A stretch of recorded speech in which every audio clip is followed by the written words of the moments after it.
अस्सलामुअलैकुम स्टूडेंट्स, मैं हूं हबीबुर रहमान और आप देख रहे हैं Quetta TV. Students, chemical equilibrium के टॉपिक्स हम डिस्कस कर रहे थे और केमिकल इक्विलिब्रियम के टॉपिक्स में हमारा लास्ट टॉपिक है कॉमन आयन इफ़ेक्ट। क्या टॉपिक है हमारा students? Common ion effect. Students, सबसे पहले मैं आपको थोड़ा सा कॉमन आयन इफ़ेक्ट का थोड़ा सा मैं आपको ज़रा कॉन्सेप्ट समझा दूं, उसके बाद फिर हम इसे डिस्कस करेंगे। स्टूडेंट्स, फ़र्ज़ करते हैं कि एक बर्तन है और उस बर्तन के अंदर, तो स्टूडेंट्स हम इस बर्तन में लेते हैं कैल्शियम कार्बोनेट, और कैल्शियम कार्बोनेट जब भी टूटता है तो ये बना लेता है कैल्शियम +2 आयन और साथ में बना लेता है कार्बोनेट -2 का आयन। अब स्टूडेंट, इस वक्त इस बर्तन के अंदर ये दो आयन्स मौजूद होते हैं, यानी कैल्शियम के आयन्स और कार्बोनेट के आयन। अब अगर इसी बर्तन के अंदर स्टूडेंट्स हम डाल देते हैं कैल्शियम क्लोराइड को, और कैल्शियम क्लोराइड ज़्यादा सोलूबल है बनिस्बत कैल्शियम क्लोराइड के, यानी ये जो कैल्शियम क्लोराइड है ये लेस सोलूबल है और उसके मुकाबले में जो कैल्शियम क्लोराइड है ये मोर सोलूबल है। तो कैल्शियम क्लोराइड भी स्टूडेंट्स टूट कर बनाएगा कैल्शियम +2 का आयन और क्लोराइड का आयन बना देगा। अब स्टूडेंट्स, ये आप इस चीज़ में ख़ास स्टूडेंट्स आप नोट करें कि इन दोनों आयन्स में जो कैल्शियम आयन है, इन दोनों आयन्स में ये जो कैल्शियम आयन है ये दोनों में कॉमन है, तो इसे स्टूडेंट्स हम कहते हैं कॉमन आयन। इसे क्या कहते हैं स्टूडेंट्स? Common ion. लेकिन टॉपिक स्टूडेंट्स जो हम पढ़ रहे हैं वो है कॉमन आयन इफ़ेक्ट। अब मैं आपको समझाता हूँ कॉमन आयन इफ़ेक्ट का क्या मतलब है। स्टूडेंट्स, कॉमन आयन आपको समझ में आ गया। अब स्टूडेंट्स, होता यह है कि पहले इस बर्तन में कैल्शियम कार्बोनेट पानी में हल होकर कैल्शियम के आयन्स और कार्बोनेट के आयन्स बना रहा था। इस बर्तन के अंदर जैसे ही हम कैल्शियम क्लोराइड को डालेंगे और ये भी कैल्शियम के आयन्स और क्लोराइड बनाएगा, तो स्टूडेंट्स ये इस बर्तन के अंदर कैल्शियम के आयन्स बहुत ज़्यादा हो जाएंगे। कैल्शियम के आयन्स क्या हो जाएंगे? बहुत ज़्यादा हो जाएंगे। तो स्टूडेंट्स, जैसे ही कैल्शियम के आयन ज़्यादा हो जाएंगे तो ये जो कैल्शियम का आयन है ये इस कैल्शियम के आयन को रिवर्स कर देगा। रिवर्स करने का मतलब ये होगा स्टूडेंट्स कि ये वाला जो कैल्शियम का आयन है ये अपने कार्बोनेट के साथ मिलकर दोबारा कैल्शियम कार्बोनेट बनाएगा, और कैल्शियम कार्बोनेट बनने के बाद स्टूडेंट्स ये प्रेसिपिटेट हो जाएगा। ये क्या हो जाएगा स्टूडेंट्स? प्रेसिपिटेट। यानी ये प्रेसिपिटेट बनकर बर्तन में नीचे बैठ जाएगा कैल्शियम कार्बोनेट की शक्ल में, और ये कैल्शियम क्लोराइड के आयन जब मौजूद रहेंगे पानी के अंदर। तो स्टूडेंट्स, एक आयन का दूसरे आयन की सोलबिलिटी को ख़त्म कर देना या एक आयन का दूसरे आयन की सोलबिलिटी को कम कर देना और उसे प्रेसिपिटेट कर देना, इसे हम कहते हैं कॉमन आयन इफ़ेक्ट। इसे हम क्या कहेंगे?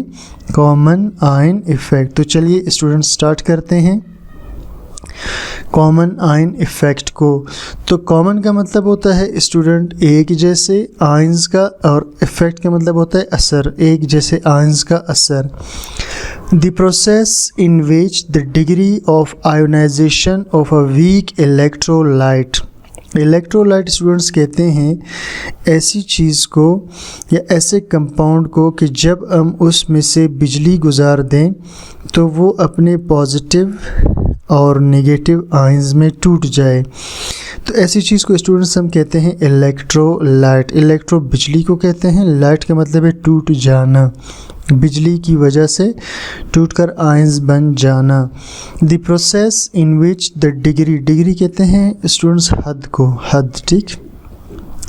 तो वो अमल जिसमें किसी वीक इलेक्ट्रोलाइट के आयन बनने का हद इज़ डिक्रीज्ड कम हो जाए, किसी वीक इलेक्ट्रोलाइट के आयन बनने का हद कम हो जाए, ये वाला, ठीक है स्टूडेंट्स। किसी वीक इलेक्ट्रोलाइट के आयन बनने का जो हद था वो कम हो जाए, और क्यों कम हो जाए? By adding a strong electrolyte, डालने से एक मज़बूत इलेक्ट्रोलाइट, यानी डालने से एक मज़बूत इलेक्ट्रोलाइट, वीक इलेक्ट्रोलाइट का आयन बनने का असर ख़त्म हो जाए। हैविंग अ कॉमन आयन, और इस दोनों में एक कॉमन आयन हो, जिस इन दोनों में कॉमन आयन हो, is called common ion effect, इसे कहते हैं कॉमन आयन इफ़ेक्ट। दोबारा देखिए स्टूडेंट्स, वो अमल जिसमें एक वीक इलेक्ट्रोलाइट के आयन बनने की हद कम हो जाए, डालने से मज़बूत इलेक्ट्रोलाइट जो रखता हो कॉमन आयन, उसे कहते हैं common ion effect. This process is used to decrease the solubility of slightly soluble electrolyte, और ये अमल इस्तेमाल होता है कम करने के लिए हल पजीरी को। ये अमल इस्तेमाल होता है स्टूडेंट्स कम करने के लिए हल पजीरी को, थोड़े से हल पजीर इलेक्ट्रोलाइट का, बाय एडिंग स्ट्रॉन्ग इलेक्ट्रोलाइट, मजबूत इलेक्ट्रोलाइट डालने से। क्या मतलब? यानी इस अमल में हम क्या करते हैं, एक जो वीक इलेक्ट्रोलाइट होता है या वीक सोलूबल इलेक्ट्रोलाइट होता है, उसकी हल पजीरी को हम ख़त्म कर देते हैं एक स्ट्रॉन्ग सोलूबल इलेक्ट्रोलाइट डालकर।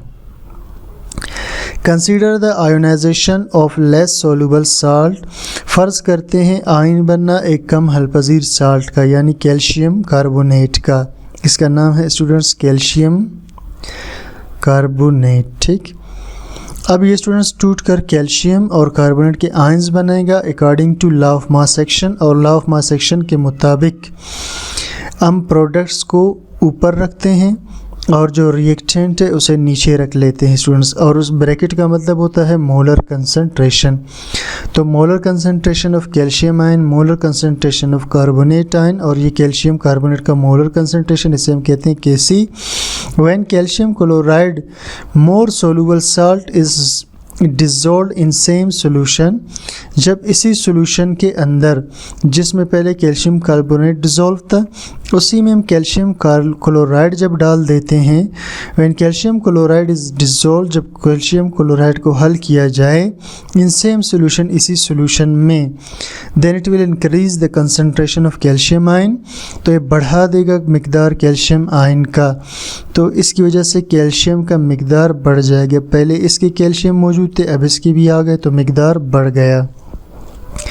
It will shift the equilibrium from right to left, ये शिफ्ट कर देगा इक्विलिब्रियम को राइट से लेफ़्ट की तरफ। यानी पहले कैल्शियम कार्बोनेट टूट रहा था और उससे कैल्शियम +2 और कार्बोनेट -2 आयंस बन रहे थे, अब ये रिएक्शन को इस तरफ शिफ्ट कर देगा। ठीक है, राइट से लेफ़्ट की तरफ इसे शिफ्ट कर देगा, जिसकी वजह से कैल्शियम कार्बोनेट बनना शुरू हो जाएगा। It will shift the equilibrium from right to left, hence calcium carbonate precipitates out. Calcium carbonate बाहर आ जाता है, निकल जाता है फ्रॉम द सॉल्यूशन से। तो स्टूडेंट्स कैल्शियम कार्बोनेट निकलने का मतलब ये है कि वो नीचे बैठ जाएगा, अलग हो जाएगा। स्टूडेंट्स कैल्शियम क्लोराइड को जब डालेंगे उसी बर्तन में, तो कैल्शियम और क्लोराइड के आयंस बनेंगे उस बर्तन के अंदर, और इस कैल्शियम का बनना इस कैल्शियम के बनने को रिवर्स कर देगा। तो ये कैल्शियम अपने कार्बोनेट के साथ मिलकर कैल्शियम कार्बोनेट बनकर नीचे बैठ जाएगा। इसे कहते हैं कॉमन आयन इफ़ेक्ट। तो स्टूडेंट्स ये था हमारा टॉपिक कॉमन आयन इफ़ेक्ट का। उम्मीद करता हूँ आपको समझ में आ गया होगा। स्टूडेंट्स कोई चीज़ क्लियर ना हो तो कमेंट सेक्शन में मुझे ज़रूर बताइए, और स्टूडेंट्स लेक्चर से मुताल्लिक़ कमेंट सेक्शन में अपनी राय ज़रूर बताया करें, और चैनल को सब्सक्राइब करें, लाइक करें, शेयर करें। Thank you for watching.